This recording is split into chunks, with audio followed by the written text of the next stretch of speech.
Aziz ve muhterem kanalımız iştirokchilari, hozir Sevaraxon tomonidan burun yuvish muolajasini o'tkazamiz.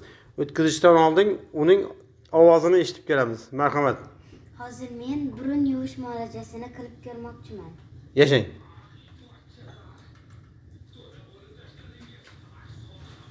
Boshni bukamiz ko'proq.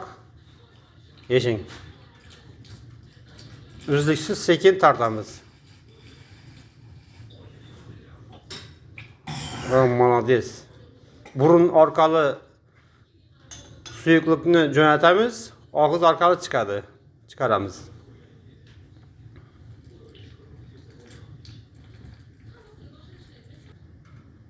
Endi chap tomon nozdri, chap tomon burunni yuvish muolajasi. Boshni chap tomonga ko'proq egamiz. Ha, yashang. Sekin tortamiz, uzluksiz tortamiz suyuqlikni.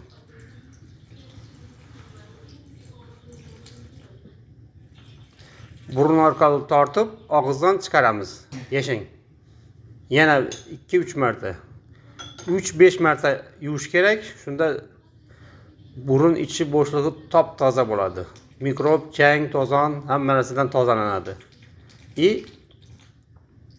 Ovoz tembr ham o'zgarib, jarangdor ovoz hosil bo'ladi. Chunki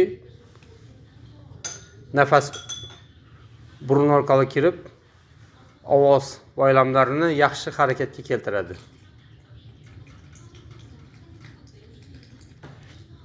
Yashang. 5 marta o'ng tomon, 5 marta chap tomon nozdri, burun bo'shliqlari yuvildi. Endi og'iz bo'shlig'i, tomoqlar, glandlar chayiladi. Xuddi mana shu ko'rsatib turgan usulda. Boshni maksimalni orqaga egamiz. Yashang. Nafas tugaguncha g'arg'ara qilamiz.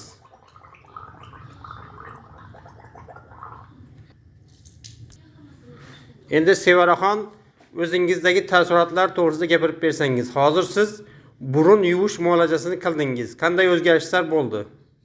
Men yuvib ko'rdim va mana ko'rganingizdek ovozim yaxshilandi. Tiniqlandi, ha? Boya oldinga qaraganda yaxshilandi. Yana? Yaxshilandi. Yana men o'zimni juda yengil his qilyapman.